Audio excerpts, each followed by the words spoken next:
이번에는 원장님의 자산을 불려드리는 재무 컨설팅 코너입니다. 오늘은 특별히 병의원 전문적으로 자산관리 컨설팅을 하시는 안세회계법인의 고지연 회계사님 모셨는데요. 네, 만나서 반갑습니다. 반갑습니다. 개원하시는 원장님들이 굉장히 고민이 사실은 많으실 텐데 특히나 자금을 모으는 것과 관련해서 제일 좀 고민이 많으신 것 같은데요. 개원할 때 필요한 자금이 어느 정도 들어가나요? 보통 규모에 따라서 그것도 진료과에 따라서 다른데 통상적으로 개인 의원인 경우에는 이제 4억 정도 들어가고요. 4억 원 정도. 그다음에 그 4억 원의 이제 소요처는 보통 인테리어가 1억에서 2억 원 정도, 그리고 장비 관련이 1억 원 정도, 그리고 나머지 1억 원 정도가 이제 초기에 매출이 많이 발생하지 않는 기간에 이제 운전 자금이 소요가 됩니다. 네, 4억이면 적은 돈이 아닌데요. 이 4억은 어떻게 마련할 수 있나요? 보통 이제 개원이 분들은 은행에서 닥터론이라고, 또는 명칭은 또 다양한데요. 은행에서 신용대출을 해주기도 하고, 그 다음에 정부 금융기관인 정책기관인 신용보증기금 같은 데서 이제 보증을 지원을 해줘서 저리의 자금을 쓸 수 있게 지원해주는 제도가 있습니다. 네, 우리 회계사님은 신용보증기금에 실제로 오랜 기간 동안 근무하다가 나오셨기 때문에 정책자금에 대해서 굉장히 잘 아실 것 같은데, 신보의 보증과 일반 은행의 대출과 좀 어떤 차이가 있는가요? 일단은 신용보증기금의 보증은 일반 은행에서 신용대출 또는 담보대출을 다 하고 나서 또는 하기 전이어도 그것과 관계없이 별도로 지원해 주기 때문에 자금이 모자랄 때 일단 좀 도움이 되고요. 그 다음에 국가기관이 신용보증기금이 보증을 해주기 때문에 은행에서 이자율이 저렴합니다. 한 0.5%에서 1% 정도. 이자율이요? 네, 신용대출에 비해. 일반 신용대출을 받으면 이자율이 보통 몇 % 하죠, 요즘? 보통 이제 4% 초반대 정도로 평균적으로 나옵니다. 굉장히 메리트가 있는데요. 신용보증기금에 이런 그 보증이 필요하시면 특히나 고지연 회계사님을 좀 찾아가야겠는데요. 그러면 그 4억 정도 되는 돈이 은행에서 다 나오는가요? 예, 보통 4억 정도는 이제 신용 상태에 문제가 없다면 이제 나오는 걸로 알고 있고, 은행마다 또는 지점 상황마다, 은행에서 실제 대출을 해주는 지점 상황마다 또 다르게 심사되는 경우가 있습니다. 통상 4억 정도는 보통 나오더라고요. 아까 전에 사업자를 내기 전에도 보증이 가능하다고 했는데 그게 어떻게 그런 그러니까 국가기관인 신용보증기금은 이제 민간금융이 아니고 정책금융이다 보니까 요즘 이제 창업을 많이 지원을 합니다. 그래서 꼭 이제 병의원 관련이 아니어도 실제 창업하기 전에 예비 창업자를 선정을 해서 그다음에 사업을 할 계획서를 받고 이제 사업자 등록을 내면서 바로 이제 자금 지원을 해주는 그런 플랜들이 있거든요. 네, 가끔씩 저도 원장님께 듣는 질문이요. 사업자 등록증을 이미 냈는데 이 신용보증기금의 보증을 받기 위해서 사업자를 다시 날짜를 바꾸는 경우가 있더라고요. 그런 경우는 이제 그 제도를 이용하기 위해서 이렇게 조금 변경을 한 건데요. 그래서 중요한 거는 사전에 다양한 자금 조달 방법을 이제 저희 같은 전문가랑 상의를 해서 준비를 하는 것이 그런 시행착오를 줄이는 지름길이겠죠. 실제 저리기 때문에 자금이 필요하지 않음에도 불구하고 이걸 대출을 받아서 딴 데 운용하는 경우도 금방 있을 것 같은데 어떻습니까? 일반 은행의 신용대출은 개인 신용을 보고 대출해 준 거기 때문에 자금 사용처를 불문하기 때문에 그건 관계가 없고, 정책기관인 국가기관인 신용보증기금 같은 경우는 그 창업을 지원하기 위한 목적으로 지원했기 때문에 향후에 1년 이내 사후 관리가 있는 것으로 알고 있습니다. 사후 관리라 하면 이제 그 용도에 잘 썼는지 증빙을 제출하거나 그런 절차가 있습니다. 네, 저 같은 경우도 마찬가지로 이제 관련된 전문가라고 해서요. 노무사, 회계사, 세무사 이렇게 관련 자격증이 있으면 1억까지 보증을 이제 해주는데요. 저 같은 경우는 매년 10%씩 상환하고 있습니다. 네, 보통 10%를 얘기하시더라고요. 네, 참고해 주시면 좋을 것 같고요. 그러면 이제 본격적으로 개원 원장님들에게 들려드리는 자산을 불려줄 수 있는 오늘의 핵심 주제로 한번 좀 넘어가 볼게요. 원장님들께서 처음부터 병원의 규모를 좀 크게 시작할지 아니면 작게 시작해서 크게 키워갈지, 이전할 때는 어떻게 해야 될지 고민이 굉장히 많은데요. 네, 오늘 들려주실 그 주제는 무엇인가요? 그 처음부터 크게 할지 또는 작게 해서 키울지 그거는 이제 원장님의 이제 목표 지향점에 따라 좀 다릅니다. 그리고 원장님이 처해 있는 환경에 따라 다르고요.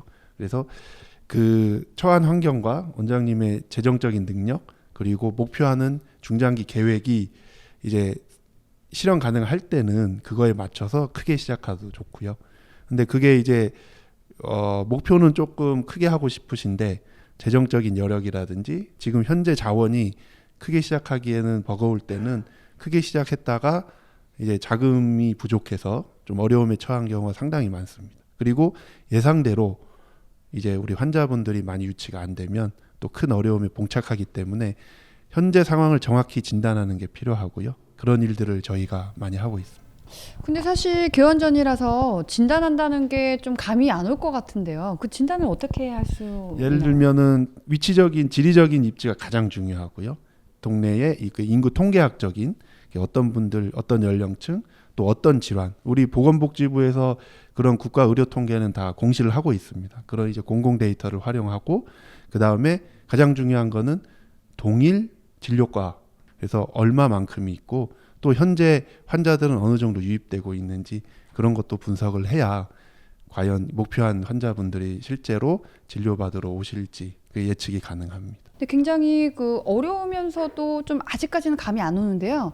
최근에 이런 컨설팅한 사례가 있으신가요? 개원 전부터. 네, 서울 모처에 있는 이제 내과를 이제 개원하기 위해서 저희한테 의뢰를 했던 건입니다. 그래서 일단은 내과라는 경우는 이제 보통 뭐 감기라든지 이제 일상생활에서 발생하는 질병 관련이 제일 많죠. 그래서 가장 가까운 데 가기 마련이고요. 그렇기 때문에 그 동네의 인구 통계학적인 데이터, 그다음에 그 유동인구의 현황, 그리고 동일한 내과가 얼마나 있고 그 내과들은 얼마나 하는지를 분석을 해서 그 개원 규모를 결정해 준 적이 있습니다. 그래서 개원을 거기는 이제 환자 유치가 많이 될 것으로 분석이 돼 가지고 그 의사 4분이 간호사분 이제 10분하고 같이 해서 조금 중형급이 되죠. 그런 정도면 개원할 때 그렇게 개원이 이루어진 경험이 있습니다. 그러면 이 병원 규모를 이제 키울지 말지를 고민하는 원장님한테 한 가지 좀 팁을 주신다면. 그 병원 규모를 키우는 목적은 이제 원하는 환자를 이제 소화를 하기 위해서 진료 수요를 그리고 또 그만큼의 환자 수를 창출을 해야 되는데 이제 환자가 유입이 현재 많이 된다고 해서 과연 확장을 하는 게 맞느냐. 물론 확장하면은 이제 많은 환자를 받을 수 있는 이제 자원은 늘어나지만 그게 과연 진짜 병원의 재정적인 거에 도움이 되는지는 사실 모든 비용을 잘 분석을 해야 됩니다. 그래서 비용에는 환자가 있던 없던 발생하는 고정비가 있고요. 환자한테 진료를 하면서 뭐 재료대라든지 그런 것들이 이제 환자가 진료에마다 발생하는 비용 변동비라고 합니다. 이제 그거에 따라서 규모가 커져도 재정적인 데 도움이 안 되는 경우가 있고요. 규모가 커져야 재정적인 이익이 커지는 경우 이런 것들을 잘 분석을 해야 됩니다. 네, 그건 아무래도 상당한 그 기존의 많은 데이터와 노하우가 있어야지만 단시간 내에 이제 분석이 가능할 것 같은데요. 우리 회계사님은 그럼 이런 컨설팅을 맡기려면 보통 어떻게 진행하시나요? 보통 이제 상담을 먼저 하고요. 그 다음에 어떤 게 애로사항인지 어떤 게 궁금한지를 당연히 이제 들어야겠죠. 그리고 가장 중요한 거는 이제 원장님들의 목표입니다. 목표. 그래서 어떤 이 병원을 어느 정도의 규모 또는 어느 정도로 이제 발전시키고 싶은지 그거에 따라서 이제 확장이든 축소든 이전이든 또는 이제 공동 운영 또는 개인 운영 이런 것들이 이제 나오게 되고요. 플랜이 그거에 따라서 필요한 데이터는 이제 앞에 말씀했듯이 공공 데이터도 있고 실제 그 병원의 데이터를 수집한 다음에 이제 분석을 하게 됩니다. 그래서 상당히 어렵죠. 들어도 머리 아플 것 같지 않습니까? 근데 전문 경영인도 아니고 처음에 병원을 개업할 때 이런 컨설팅이 필요하다라고 인식을 하는 사실 좀 어렵지 않나 싶은데 어떻습니까? 네, 사실은 이런 병원 의원이란 조직은 보통 다른 중소기업, 심지어 대기업에 비해서도 더 복잡한 활동들이 있습니다. 근데 깜짝 놀란 게 이제 원장님들은 그 어려운 조직을 시작하는데 많은 스터디나 준비를 안 하시고 시작하는 경우가 많습니다. 그래서 저희가 그런 부분에 대해서 도움을 드리고자 지금 많이 하고 있고요. 사실 어려운 컨설팅이기 때문에 실제 컨설팅 하는 분들이 또 많지도 않습니다. 그렇기 때문에 이제 점점 더 많은 원장님들이 이제 고민을 이제 나눌 것이고 저희가 또 열심히 뛰어다니려고 하고 있습니다. 네. 그러면 보통 컨설팅을 만약에 맡긴다면 기간과 인원은 어느 정도 들어가나요? 예를 들어 종합병원이든 또는 개인 병원이지만 이제 의사 선생님이라든지 환자분 간호사 선생님들이 많은 데는 뭐 최장 2년까지 한 적도 있고요. 짧게는 이제 한 2달 정도. 아무리 짧아도 한 달 이상은 소요가 됩니다. 네. 그 투입되는 인원은 혹시 우리 회계사님만 들어가서 하시는 건가요? 예, 저희가 보통 할 때 저희도 이제 뭐 의과대학을 나온 게 아니기 때문에 또 병원에 근무를 해본 적이 없기 때문에 저희는 이제 간호사 출신 컨설턴트 그리고 그 병원 종합병원 원무과 출신 컨설턴트 그리고 저희 회계사들 이렇게 팀으로 투입돼서 각자 이제 맡은 전문 분야의 데이터를 수집 분석해서 종합적인 결론을 제시하게 됩니다. 관련 이렇게 병원에 이 경험을 갖고 있는 컨설턴트가 내부에 있으니까 당연히 그 퀄리티가 굉장히 좋을 것 같은데요. 가끔씩 저희 노무법인도 생각한 적 있습니다. 노무사가 직접 AN 그 간호조무사를 따면 어떨까? 네, 병원을 좀 이해하기 위해서. 그리고 또 때로는 그 갑자기 사라지는 직원들을 위해서 저희가 대신 투입한다던가 네, 이런 것도 한번 좀 생각해 봤는데요. 그 혹시 대타로 이렇게 뛰시는 경우도 있는가요? 저도 이제 간호대학을 들어갈까 생각한 적이 있는데 네, 좀 시간이 많이 걸릴 것 같아가지고. 간호사 얘기하셨는데 눈이 맑으신 게 그리고 섬세하신 부분이 있어서 간호사를 하셔도 충분할 것 같습니다. 저 말씀이시고 저를 보면서 특히 새끼손가락을 집중해서 보시면 좋을 것 같습니다. 그러면 마지막으로 병원을 이 작게 시작해서 크게 가기 위해서 병원을 이전할 수밖에 없을 텐데 이전할 때 유의할 사항이 있다면 뭐가 있을까요? 예, 앞에 설명드린 거랑 조금 비슷한 부분인데요. 이전을 했을 때랑 이전을 안 했을 때랑 이제 환자 수 또는 진료 수익, 진료 비용 모든 거를 다 이제 시뮬레이션을 해봐야 됩니다. 그래서 이전을 할지 말지를 결정을 해야 되는 게 가장 핵심이고요. 네, 기본적으로 우리 그 회계사님은 이런 시뮬레이션이나 DB를 기준으로 해서 아주 구체적인 수치를 뽑아내시네요. 네, 데이터는 절대 거짓말을 하지 않거든요. 혹시 진료를 가서 진찰을 받아보면 이 병원은 앞으로 잘 되겠다, 안 되겠다 그런 판단이 서시나요?